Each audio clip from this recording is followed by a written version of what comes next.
You've replayed a conversation hundreds of times, hours later, days later, lying in the dark, running through everything you should have said, the perfect response that arrived exactly 3 hours too late. You've rehearsed confrontations you never had, delivered speeches in the shower to people who will never hear them, sat in silence beside other people while an entirely different conversation ran beneath the surface, louder, faster, more unforgiving than anything happening in the room. That is not a quirk. That is not overthinking. That is your inner voice. And it has been running uninterrupted, unsupervised, without a single day off for as long as you have been alive. Psychological research consistently finds that the average person spends more time talking to themselves than talking to anyone else. The inner voice comments on your performance before you've finished performing. It rehearses your fears before they've arrived. It replays your failures long after the moment has passed. And it delivers its quiet verdict on your worth, often before you've had your first coffee of the morning. Most people have never once stopped to ask, who taught it to speak that way? That question is where everything begins. Because here's the part most people miss. The voice you experience as the most intimate truth about yourself, the one that says you're too sensitive, too slow, too ambitious, not quite enough, that voice is largely not original. It was assembled from old material by a mind that was doing its best to make sense of a world it didn't yet have the tools to understand. Tonight, we trace that voice back to its source.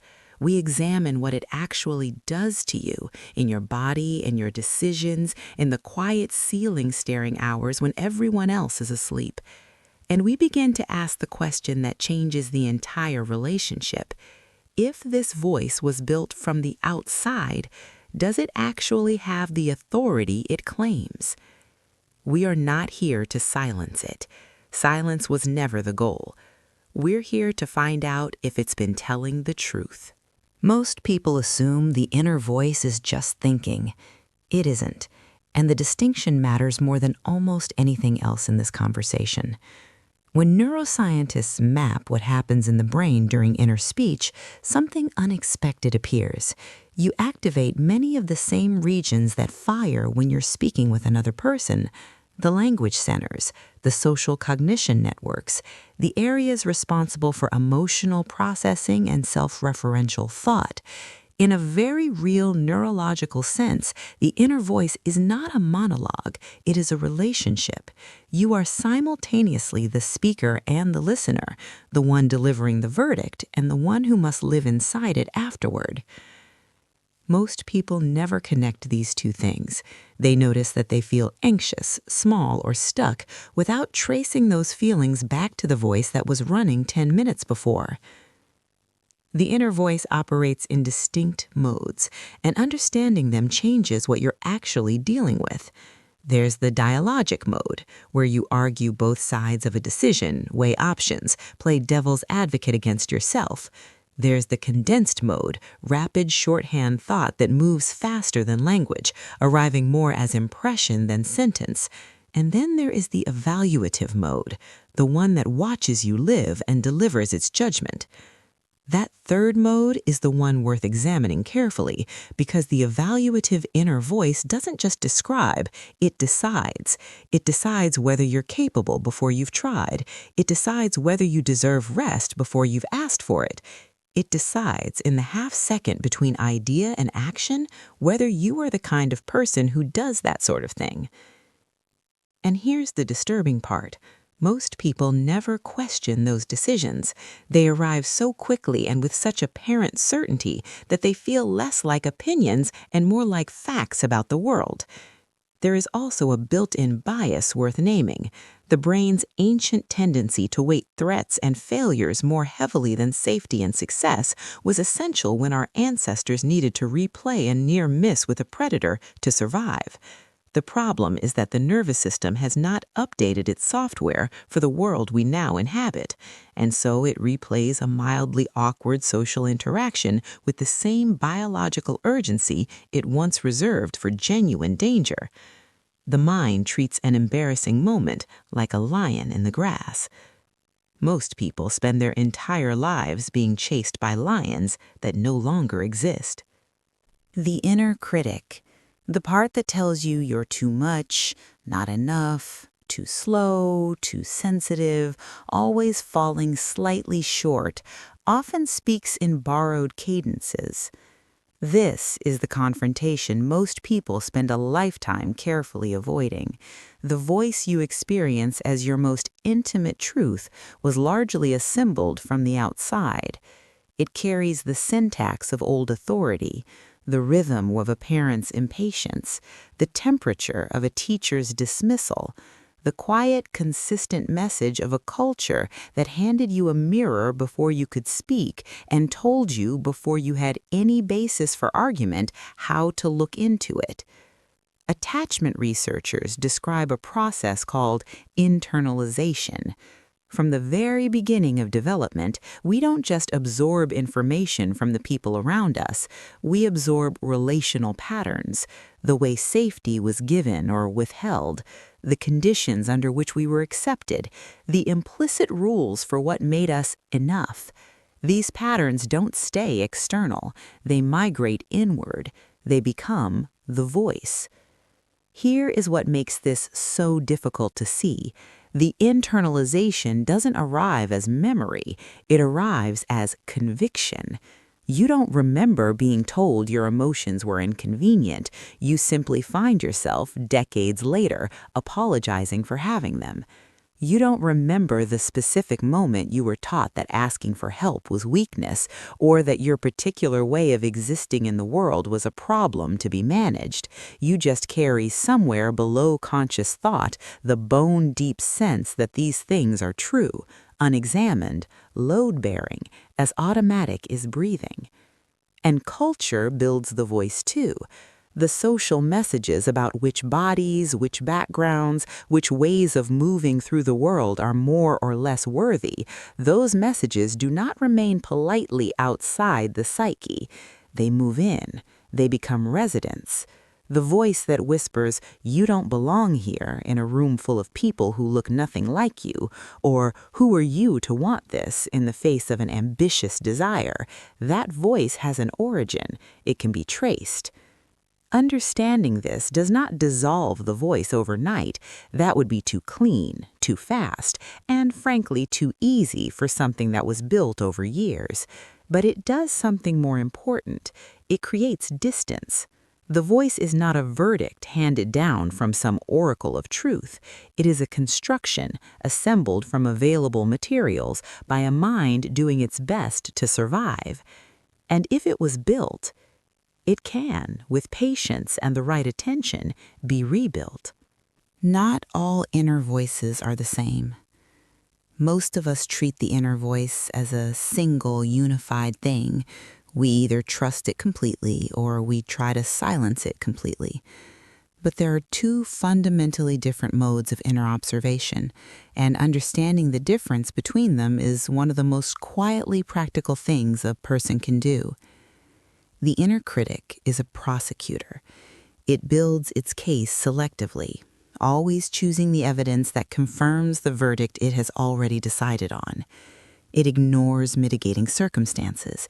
It identifies the problem as you, as a permanent, fixed condition, rather than a specific behavior in a specific moment that could be different next time. The difference between "I am a failure" and "I failed at this" sounds semantic. It is not. One is an observation about an event. The other is a life sentence. The inner witness operates from a completely different posture. It observes without fusing with what it sees. It can say, "That response came from fear," or "I shut down because I didn't feel safe in that moment," not to excuse the behavior, but to understand it. Where the critic uses observation as a weapon turned inward, the witness uses it as a lantern. genuinely interested rather than predetermined, clear-eyed rather than cruel. Here's what makes the critic so difficult to challenge. It almost always presents itself as your protector. If I stop being hard on myself, I'll become complacent. I'll lose my edge. I'll let myself off the hook. This belief is extraordinarily common. It feels responsible. It feels like self-awareness. The research dismantles it completely.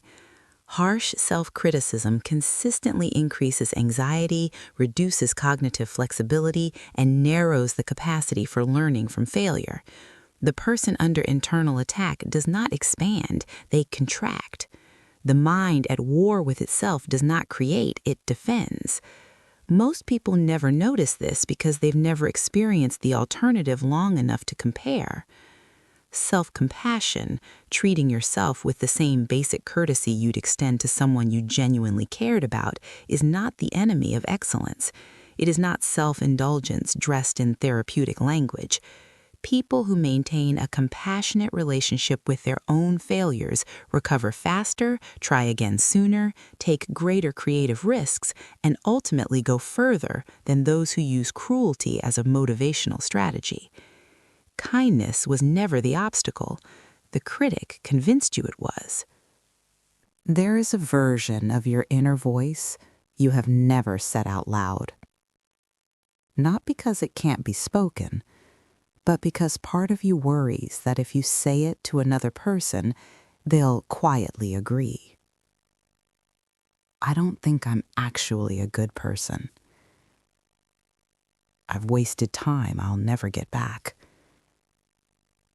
Everyone here will eventually figure out that I'm less capable than I appear.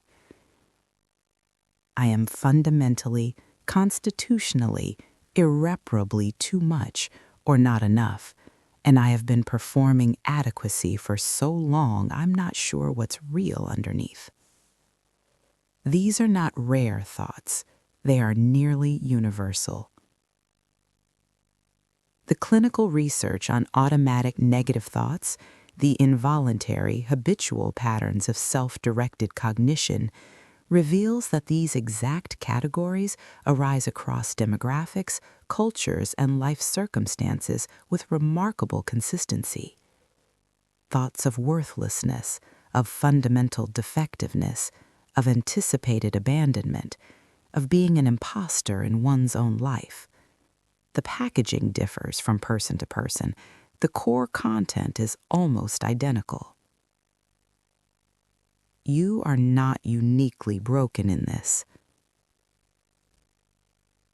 But the voice will tell you that you are, because isolation is how it maintains its authority. Here's what makes the darkest self-talk so difficult to challenge. It doesn't feel like a thought. It feels like a fact, like reading a temperature off a thermometer. Cold is not the thermometer's opinion, and in the same way, the voice that says you are unworthy doesn't announce itself as a fear.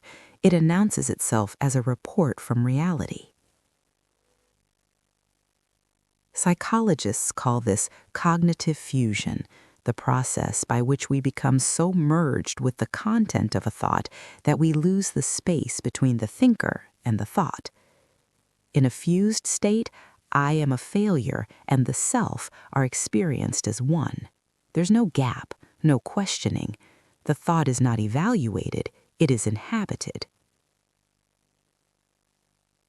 The entire work of changing your relationship with the inner voice is aimed at one thing: restoring that gap, not silencing the thought, not replacing it with forced positivity, simply, and this is harder than it sounds, seeing it as a thought. Because whatever the darkest version of your inner monologue sounds like, this is true. It is a hypothesis, built from old data, run through a system designed for a world you no longer live in. Hypotheses deserve examination, not obedience.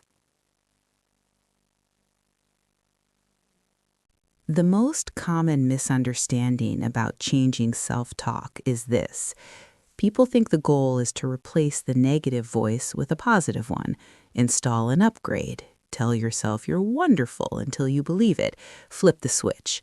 This approach fails, not because optimism is wrong, but because the psyche is not naive. It knows when it's being deceived, and it rejects the lie with the same force it would reject a counterfeit bill. When you apply a surface-level affirmation to a genuine psychological wound, the mind finds the gap between what you're saying and what you feel, and it doubles down on the original belief. The attempt at change actually reinforces what it was trying to undo. What actually works is stranger, more demanding, and considerably more interesting. There's a technique, almost embarrassingly simple on the surface, that has consistently shown measurable changes in emotional regulation and cognitive function. It works like this. When you're in the grip of harsh self-talk, stop using the word I. Address yourself by name instead. Not, why am I like this, but why is this person responding this way right now? What that tiny grammatical shift does is activate the part of the brain responsible for perspective taking and emotional regulation. It creates, in that gap, the beginning of the witness position. You become, for a moment, slightly less inside the experience and slightly more able to see it. It doesn't eliminate the feeling, it creates just enough distance to begin examining it rather than simply experiencing it. Distance is where choice lives. The second shift is interrogation rather than replacement. When the inner critic delivers its verdict, you don't argue against it with forced optimism. You examine it the way you'd examine any claim that affects your life. What is the actual evidence for this belief? What evidence exists that it's missing? What would I say to someone I genuinely cared about who came to me carrying this exact thought? These are not rhetorical questions. They are a form of cross-examination, applying the standards of evidence to the mind's most aggressive prosecutions of itself. The critic rarely survives a genuine inquiry, not because you disprove it, but because you reveal how selective it has been. And then there is the third shift, the one the self-compassion research returns to again and again. It is simply this: the recognition that your suffering, your failure, your inadequacy in any given moment is not evidence of your unique and private brokenness. It is the experience of being human. Every person who has ever lived has known this particular quality of not enoughness. Every person who has ever tried something meaningful has felt the gap between who they are and who they want to be. The inner voice isolates. Only I feel this. Only I have failed this badly. And that isolation is the lie. The antidote is not confidence. It is recognition. You are not alone in this. You will never permanently silence the voice. And that is not a failure of practice or will or psychological development. That is simply the condition of having a mind. The goal was never silence. There's a concept, the fair witness to the self, that describes what is actually possible here, and it is worth sitting with carefully. A fair witness applies the same standards of evidence to self-perception that they would apply to any serious inquiry. They don't simply accept accusation as proof. They don't dismiss evidence because the truth is uncomfortable. They look directly, without theater, without the drama of either self-flagellation or defensive self-protection. Being a fair witness to yourself is perhaps the most radical act available to a human being, because most of us have been trained by culture and by history to be something other than fair, to hold ourselves to standards that shift conveniently whenever we approach them, to interpret our stumbles as proof of something permanent and our wins as flukes. The fair witness says neither. It says, let's look at what actually happened. With clear eyes, with the same courtesy you'd extend to someone you were trying to understand rather than convict. There is something the self-compassion research keeps returning to that deserves to be named plainly. Kindness toward yourself is not a reward you earn after sufficient improvement. It is the condition under which improvement becomes possible. The mind under siege does not expand. The self at war with itself does not grow. The inner voice that treats you as the enemy will never help you become who you are reaching toward because it has already decided, with the certainty of old wounds, who you permanently are. And it is wrong. So tonight, when the voice returns, and it will, possibly before you finish this sentence, you have something new available. Not a silencing technique, not a script of forced affirmations you don't believe. A question. Whose voice is this really? What does it actually know, and what is it refusing to look at? Is there a fairer witness available, one who has seen everything, including the parts worth keeping? The voice never disappears, but one day, with patience, with practice, with the slow accumulation of a different kind of attention, it stops being your enemy. It becomes something you are in conversation with, rather than something you are at the mercy of. That is not a small thing. That is a different life.